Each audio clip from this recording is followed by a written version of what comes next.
늘 우리가 잠언서를 읽을 때 먼저 기억해야 될 세 가지 핵심의 말씀을 늘 제가 이 설교를 할 때마다 반복드리고 있습니다.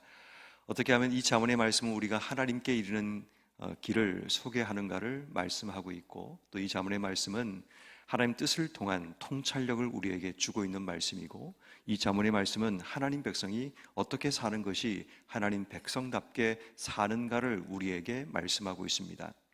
이 세 가지를 이 땅 속에 이루기 위해 필요한 것이 지혜인데, 그 지혜에 대한 여러 가지 교훈을 계속해서 반복적으로 이 잠언의 말씀은 우리에게 말하고 있습니다. 오늘 성경 말씀에 보면 20절, 21절 말씀에 보면 그 지혜의 말씀을 지키고 떠나지 말고 마음에 새기고 목에 매라라고 얘기합니다. 지혜를 대하는 자세는 어떻게 보면 우리가 마음에 새기고 우리의 목에 매고 그것을 떠나지 않고 그것을 지키며 살아가는 삶, 어쩌면 이것이 지혜를 붙들고 하나님 백성답게 하나님께 나아가는 삶을 살아가는 우리의 삶이 되어야 됨을 이야기합니다. 그러면 어떤 결과가 일어나는지를 22절 말씀해 보면, 내가 다닐 때 너를 인도하고 너를 보호하고 너와 더불어 말하리니 라고 얘기합니다. 우리를 보호해주고 우리를 인도해주고 우리와 더불어서 지혜를 알려준다는 것을 이야기합니다. 여러분, 결국 지혜는 우리 인생 가운데 23절 말씀, 결론의 말씀이 이겁니다.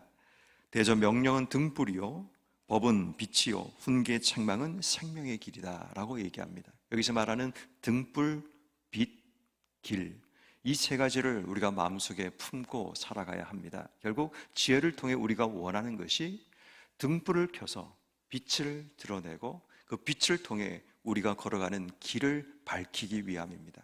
그래서 오늘 우리가 기억해야 할 중요한 단어, 등불과 빛과 길. 등불을 켜서 빛을 이 땅 속에 밝히고 이 밝힌 길을 통해 생명의 길을 걸어가는 것, 이것이 오늘 하루 하나님께서 우리에게 원하시는 삶의 모습이라는 겁니다. 근데 문제는 하나님 백성들이 이 땅의 삶을 살아가는데 그냥 순탄하지 않다는 겁니다. 오늘 보면 24절 이하부터 나오는 이 말씀은 음행과 음란에 대한 이야기를 우리에게 이야기합니다.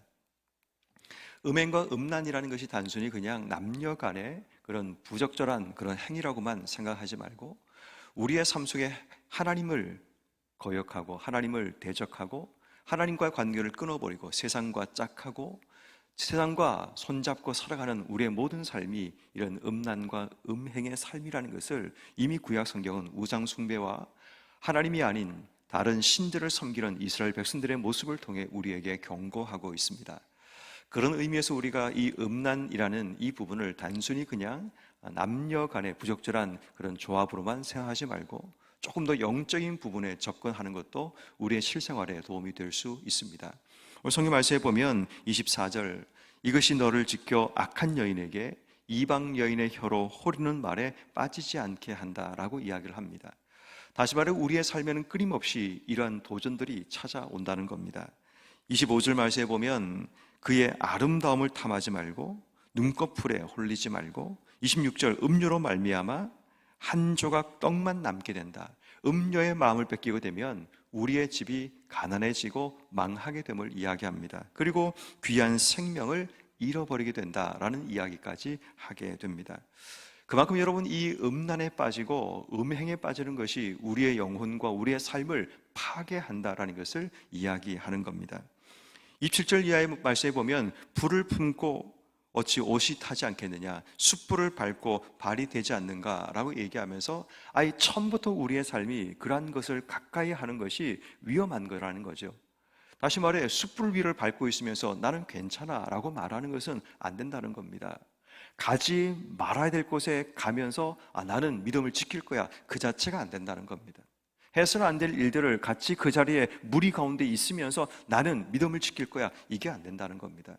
다시 말해 숯불 위에 밟고서 어찌 발이 되지 않는 것처럼 우리 인생이 불을 품고 어찌 우리의 옷이 타지 않겠냐, 이 말씀을 기억해야 됩니다. 오늘 하루 우리의 삶이 거룩한 구별이 필요하다는 거죠.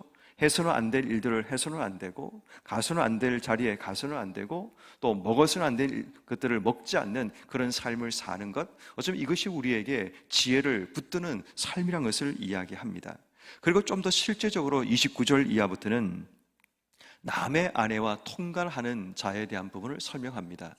하나님 백성들의 삶 가운데, 하나님 백성이 유지해야 될 삶 가운데 걸어가야 될 삶을 이야기하면서 남의 아내와 통관하는 것, 어쩌면 남의 가정을 깨트릴 수 있는 그런 부분을 이야기합니다. 그래서 이 부분과 이 32절 말씀에 여자와 간음하는 자, 이 부분을 한 번 더 반복해서 이야기합니다. 3절 말씀에 보면 도둑질을 한다는 것은 자신의 배를 채우기 위해 도둑질을 하게 되면, 이게 들키게 되면 7배를 갚으면 해결됩니다. 대신에 부끄러움도 주어지게 되죠. 그런데 문제는 32절 말씀에 여인과 간음하고 남의 아내와 통관하는 자는 자기 영혼을 망하게 만들고, 33절 상함과 능력을 받고 부끄러움을 씻을 수 없다는 거죠. 왜냐하면 34절 그 남편이 투기로 인해서 그 사람을 원수 갚는 날까지 용서하지 않는다라는 거죠. 다시 말해 도둑질이라는 이런 것들은 결국 내가 7배로 갚으면 해결되는 문제이지만, 남의 아내와 통관하고 간음하는 행동들은 그 남편이 원수 갚는 날까지 용서하지 않고 결국은 어떤 보상도 받지 않고 많은 선물도 받지 않는다라는 이야기를 합니다. 갚을 길이 없다는 겁니다. 해결할 방법이 없다는 것을 이야기하고 있는 겁니다. 그렇다면 오늘 이 말씀은 우리에게 뭘 얘기하고 있을까요? 아까 제가 말씀드린 등불과 빛과 그리고 길에 대한 부분을 기억하셔서 오늘 하루 삶을 살아갈 때 이 세 가지를 가지고 하루 삶을 살아가야 됩니다. 다시 말해 첫 번째는 등불을 켜듯이 지혜를 켜서 하루 삶을 살아가야 된다는 겁니다. 등불을 켜는 이유는 어둠을 밝히기 위한 목적이 있겠지요. 등불을 켠다는 것은 집안을 밝혀서 뭔가를 하기 위한 목적이 있겠죠. 그냥 잠만 잔다면 등불을 켤 필요가 없습니다. 등불을 켠다는 것은 내가 지금 뭔가를 하겠다는 겁니다. 내게 뭔가 해야 될 일이 있음을 이야기하는 겁니다. 그런데 우리의 삶이, 우리의 신앙이 어둠 가운데 잠만 자고 있다면 지혜를 켤 필요가 없는 거죠. 그냥 내가 살아가던 대로 익숙한 삶을 살아간다면 굳이 우리 인생 가운데 지혜를 켜서 인생의 삶을 살아갈 필요가 없습니다. 어둠 속의 삶이 익숙하고 그 삶으로 우리의 삶이 만족하면 우리 인생은 지혜는 별로 중요해 보이지 않습니다. 그런데 여러분, 우리에게 지혜가 필요한 이유는 그 지혜를 통해 집안을 밝혀야 되고, 지혜를 통해서 우리 인생 가운데 집을 밝혀야 되고, 지혜를 통해서 우리의 인생을 밝혀야 되기 때문인 겁니다. 그래서 지혜의 말씀을 우리가 마음에 두고 목에 메고 떠나지 않고 그것을 지키는 결단과 수고스러움이 있어야 된다는 겁니다. 등불을 켜기 위해서는 조금의 수고가 필요하지만 그 수고가 우리 인생의 어둠을 밝혀낼 수 있다는 것을 이야기합니다. 그러므로 오늘 늘 우리가 기억할 것은 늘 하나님 말씀을 기억해내고 하나님의 지혜를 붙들고 살아가는 그런 삶이 되어야 됨을 이야기합니다. 어둠 속에 머물지 마십시오. 지금 여러분 삶에 어둠이 있으면 지혜라는 등불을 켜십시오. 대신에 중요한 지혜는 지난주일 말씀처럼 방향을 잃어버린 자가 자기 안에서 지혜를 찾는 애구방 바로처럼 인생길을 걸어가서는 안 된다는 겁니다. 우리 안에 드러나는 지혜라는 것은 어떻게 보면 누군가에게 무거운 짐을 지어서 괴롭게 해서 뭔가를 쥐어짜서 얻는 지혜이고, 때로는 우리 속에 태어나는 이 지혜라는 것은 어떻게 보면 누군가를 죽여서 내가 원하는 결과 교묘하고 교활하게 뭔가를 만들어내려고 하는 그런 지혜라는 겁니다. 또 누군가에게 지혜라는 것은 누군가에게 법을 만들어 법을 선포해서 누군가 꼼짝할 생각 못하게 만들면서 악한 일을 만들게 만드는 그런 일들이 우리 속에 나오는 지혜라는 겁니다. 그런 지혜를 본받고 그런 지혜로 인생의 삶을 살려고 하는 것이 아니라, 지혜는 잠언이 계속 반복하는 게 뭐냐면, 지혜는 여호와를 경외하는 것이 지혜의 근본이라는 것이 잠언이 말하는 핵심의 내용입니다. 다시 말해 이 지혜는 세상에서 나오는 것이 아니라, 사람에게 나오는 것이 아니라 하나님께 나온다는 겁니다. 그래서 9장 10절 말씀 앞으로 읽게 되겠지만, 이 말씀에서 지혜의 근본은 여호와를 경외하는 것에서 출발한다고 이야기하는 겁니다. 그렇다면 여러분, 우리의 지혜는 늘 하나님께 찾아야 되는 겁니다. 하나님이 지금 우리에게 어떤 지혜를 말씀하는지, 오늘도 이 새벽에 우리에게 무엇을 말씀하시는지, 지난주일 우리에게 뭘 말씀하시는지, 어쩌면 새벽의 말씀은 오늘 하루 우리가 붙들 말씀이라면 지난 주일 말씀은 이번 한 주간 우리가 붙들 말씀입니다. 한 주간만 기억하고 잊어버리십시오. 더 이상 기억하려고 하지 마십시오. 왜냐하면 주일날 또 다른 말씀이 우리에게 주어지기 때문에 주일 말씀은 한 주간 유효기한을 주시는 말씀입니다. 적어도 우리가 그렇게 하나님 말씀 가지고 이 땅의 삶을 살아가다 보면 나도 모르는 사이에 하나님 말씀에 대한 우리의 자세가 바뀌어지게 되고, 말씀을 따라 살아가다 보면 내 삶 속에 하나님 주시는 은혜의 경험과 체험들이 차곡차곡 쌓이다 보면 내 삶이 영적으로 변화되게 되는 겁니다. 저는 지금 계속해서 여러분들에게 말씀에 대한 부분을 강조드리고 있습니다. 하나님 말씀이 우리 인생의 푯대가 되고 그 말씀을 쫓아가다 보면 우리의 삶이 좌우로 어긋나지 않습니다. 하나님 말씀 안에 내 삶을 지혜롭게 가두어두게 되면 그 말씀이 우리 인생의 푯대가 되고 갈림길에서 이정표가 되어서 우리의 삶을 인도하고 지켜주고 보호하게 됨을 말씀드리고 있습니다. 그러므로 여러분, 오늘 우리의 삶에 꺼져 있는 인생의 말씀의 등불을 켜셔야 됩니다. 어떤 일을 하든지 무엇을 하든지 어떤 선택 앞에 서든지 간에 우리가 먼저 기억할 한 가지는 하나님 말씀의 등불을 켜고 주의 뜻이 뭔가를 먼저 묻는 지혜를 구하는 삶이 필요하다는 겁니다. 절대로 여러분 안에 나오는 지혜를 가지고 뭔가를 하려고 하지 마십시오. 제가 수업을 하면서 학생들에게 이제 팀 스피치라는 그런 숙제를 이제 내고 이제 다음 주에 그 숙제를 이제 발표를 합니다. 지금 제가 맡고 있는 클래스에는 한 50명 정도 학생들이 지금 듣고 있는데, 이 학생들 한 5명씩 짝을 지어서 이제 팀 스피치를 줍니다. 주제가 뭐냐 하면 이런 주제를 줬습니다. 지금 가난한 성도들이 많아지고 있는데 어떻게 하면 가난한 성도들을 다시 교회에 나오게 할 수 있을까? 이제 그리고 자기들끼리 뭐 토론을 하는 걸 이제 옆에서 좀 들으니까 그냥 자기들 머릿속에 나오는 지혜를 가지고 답을 찾기 시작하더라고요. 첫 번째는 뭐 교회 목회자의 문제, 뭐 교회의 어떤 방향성의 문제, 이렇게 막 얘기를 하더라고요. 제가 한참 듣고 있다가 이제 수업을 다시 진행하면서 그런 얘기를 했습니다. 여러분 머리에서 나오는 걸 하면 점수는 F 줄 겁니다. 제가 얘기를 했습니다. 반드시 공부하고 찾고 최신 자료를 찾고 연구해서 하지 않으면 당신의 머리에 나오는 것은 한계가 있습니다. 그것을 가지고는 절대로 누군가를 설득할 수 없습니다 라고 제가 얘기를 했습니다. 그리고 다시 하십시오. 제가 그렇게 제안을 하면서 논문을 보고 다시 최신 자료의 잡지들을 보고 또 여러분들이 찾을 수 있는 현상들을 분석하고 또 발견해서 그렇게 답을 찾아가셔야지만 여러분들이 점수를 받을 수 있을 겁니다 라는 이야기를 했습니다. 여러분, 우리 인생 가운데 내 머리에 나오는 것 가지고 뭔가를 하려고 하는 것은 정말 어리석은 겁니다. 저도 우리 부교육자들한테 뭔가를 요청할 때도 그들의 머리에서 나온 가지고 뭔가를 답을 하면 제가 다시 하라고 그럽니다. 왜냐하면 저는 이미 그들보다 훨씬 더 많은 경험을 가지고 있습니다. 더 오랫동안 목회를 했고 더 많은 자료를 공부했습니다. 제가 그들이 알고 있는 지식을 원하는 게 아니라 새로운 자료를 공부하고 그래서 그들이 성장하는 거죠. 그러면서 새로운 것을 공부하면서 그들의 발전을 꾀하는 것, 그게 지혜라는 겁니다. 우리 인생도 마찬가지입니다. 내게서 나오는 것은 한계가 있고 어쩌면 제한될 수밖에 없습니다.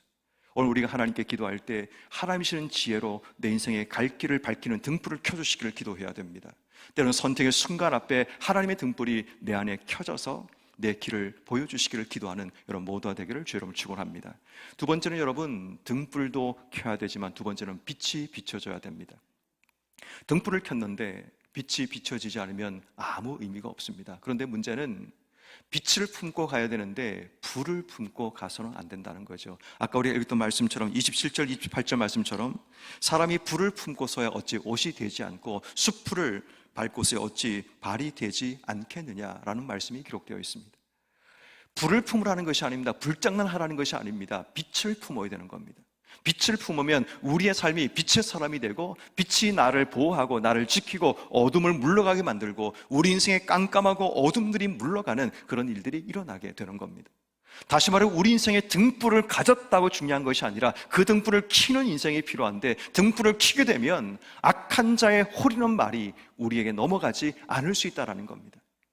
빛이 우리의 삶 속에 비치지 않으면 우리의 삶에 어둠이 자꾸만 달라붙고 어둠에 속한 삶을 살게 되지만 빛이 내 삶에 비치게 되면 빛에 속한 자의 삶을 살게 되고 빛과 함께 인생길을 걸어가게 되는 겁니다. 그러므로 우리가 꼭 기억할 중요한 한 가지 삶의 방향은 오늘 하루 내 삶에 빛을 품고 빛을 이 땅 속에 드러내는 그런 삶을 살겠다는 삶이 필요합니다. 그럴 때 우리 인생 가운데 그 빛으로 인해 우리의 삶에 어둠이 들러붙지 못하고 어둠이 우리의 삶을 잠식하지 못하는 그런 삶이 펼쳐질 수 있습니다. 그러므로 오늘 하루 삶을 살면서 우리가 꼭 기억할 한 가지, 나는 하나님의 빛으로 치워진 사람이라는 것. 그래서 나는 오늘 이 땅의 삶을 살면서 빛을 드러내는 삶을 살겠다는 그런 결단과 믿음으로 하루 삶을 시작하십시오. 마지막 세 번째는 우리에게 길로, 하나님의 길로 걸어가야 된다는 겁니다. 오늘 이 말씀의 목적은 이런 겁니다. 하나님 백성이 어떤 길로 가야 되느냐, 그 얘기를 하고 싶은 겁니다.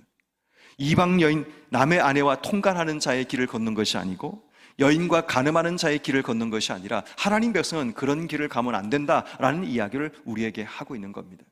하나님 백성이 걸어가야 될 길이 있습니다. 그 길을 놓치지 말고 그 길을 위에 서야 된다는 겁니다. 때로는 우리 인생 가운데 수많은 길들이 우리 앞에 펼쳐져 있습니다. 그런데 여러분, 남들이 만들어놓은 그 길을 위해 섰더니 그 길이 방향이 틀린 길을 만날 때도 있다는 겁니다. 그럴 땐 중요한 것은 방향이 우선입니다. 방향을 먼저 보고 그 길을 위해 가는 게 맞습니다. 세상에 수많은 사람이 만들어놓은 세상의 어둠의 길들, 죽음의 길들, 하나님이 없는 길을 걸어가는 것이 아니라 먼저 방향을 찾고 그 방향 위에 길을 만들어가는 삶, 어쩌면 하나님 백성이 걸어가야 될 삶의 모습이라는 겁니다. 그러므로 오늘 하루 삶을 살아갈 때 등불과 빛과 길, 등불을 켜서 빛을 드러내고 그 빛을 통해 하나님의 생명의 길을 걸어가는 것, 이것이 하나님이 오늘 하나님 백성으로 부르신 우리에게 요구하시는 삶이라는 사실을 기억하셔서 오늘 이 세 가지, 하나님, 내가 등불을 켜기 원합니다. 내 인생에 꺼져 있는 지혜의 등불을 켜고 하나님 빛을 이 땅 속에 드러냄을 통해 내 인생에 어둠이 들러붙지 못하게 막아주시고, 그리고 내가 생명의 길을 걸어감을 통해 하나님 백성답게 살아가는 복된 삶이 되게 해주시기를 기도하는 여러분 모두가 되기를 주님의 이름으로 축원합니다.